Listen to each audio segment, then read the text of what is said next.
Hello, I'm Phil Rude. I'm an illustrator, comic book artist, and sometimes writer. And today I have a video of me inking Leo, the lion, from my graphic novel. This is a spread marking the start of the final chapter of that book. This and all my chapter spreads were done on 11 by 14 inch Strathmore smooth Bristol, and I inked it with a very old, very stubborn Hunt 102 nib, the old crow quill. And this one was very tired. It was dirty, the tip was worn down, and it just wanted to be left alone instead of working. But, as it always does, it got the job done. I used Dr. P.H. Martin's Dark Star matte black ink, and the spot blacks were done with a Kuretake brush pen that I fitted with an ink converter recently, which was also full of Dr. Martin's finest. Anyone listening at Dr. Martin, P.H. Martin, still available for endorsement deals. Just, hit me up. What I want to talk about today is franchises. That's right, franchises. I'm about to sound like the grumpy old man in the room by shitting on your favorite intellectual property. Not really, I hope. I've been watching the new Alien series, Alien Earth. And don't worry, I'm not going to sit here and complain about it. There are a lot of issues I have with it. But the show is also doing a lot of things right as well. Some really interesting themes and ideas that they're exploring, far past the initial pitch that I suspect was something like, what if a xenomorph came to Earth? They're actually getting into a little bit deeper territory than that.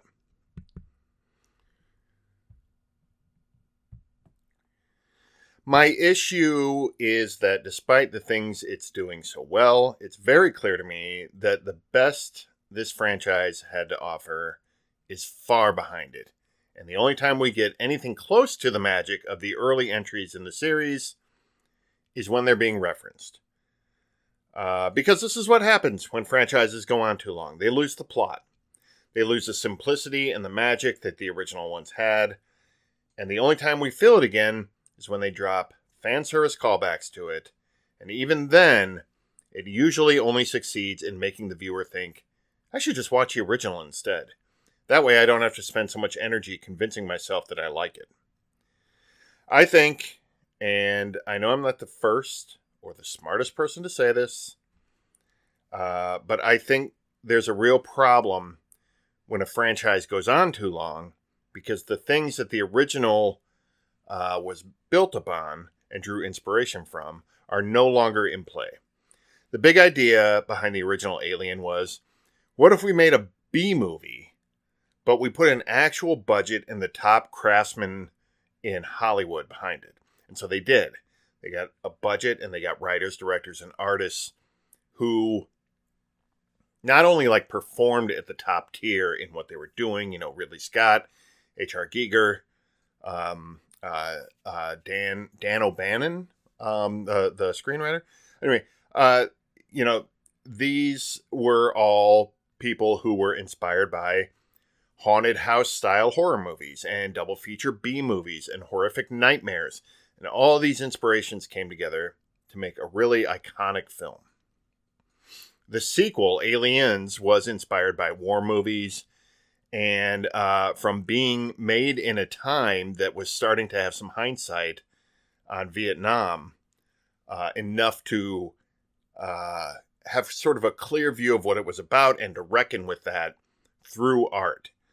It was an action movie about maternal instinct and the military-industrial complex.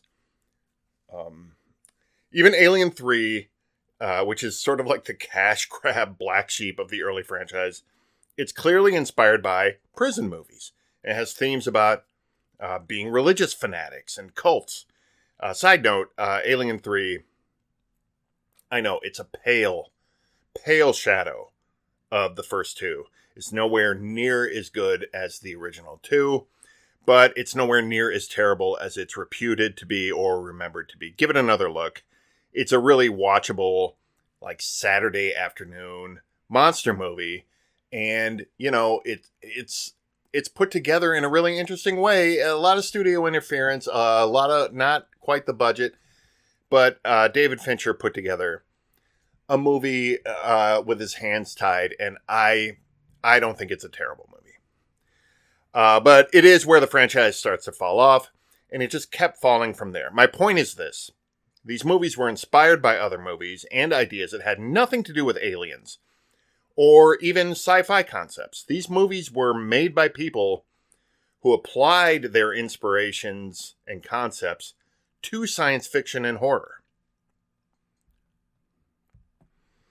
By contrast, the past couple years of alien content has been made largely by people who were inspired by Alien. George Lucas was inspired by Western, samurai movies, and Flash Gordon to make Star Wars. Disney makes Star Wars because they're inspired by Star Wars and money. We lose the inspiration, we lose what really made them tick in the first place, and by the time a franchise is 40 to 50 years old, it's a copy of a copy of a copy. In talking about this a couple weeks ago with Zach Boss Ross Jackson, I compared this to the movie Multiplicity, where they make a clone of Michael Keaton, and then they make a clone of the clone of Michael Keaton, and that one turns out to be insane. It's really kind of like an inner child thing, but it's just sort of like off-center, right? Look, I know it's a really specific analogy to kind of an obscure movie at this point, but what I'm saying is there's something very specific in what makes these things work in the first place, and once that's gone, it's not really that thing anymore. Ghostbusters, I think, is a great example of being the perfect amalgamation of Dan Aykroyd's fascination with the paranormal, but meshing with that cast and that director at that exact moment in time and the exact moment of all their careers. And all that just meshed perfectly. And that's the only reason that movie worked. The idea that the franchise should still be going 4 decades later is every bit as insane as a clone of Michael Keaton. I think we need to start recognizing that the best thing we can do for some of these things that are fully formed, inspired, and perfect when they arrive is to leave them alone. That's going to do it for me this time. Otherwise, I will pull out my soapbox and just keep going on this all day. And nobody really wants that. Please subscribe to my channel if you're not, so you don't miss a video. And go to philrootart.com to see everything I've got going on there. Until next time, take care of yourselves, and I will talk to you soon.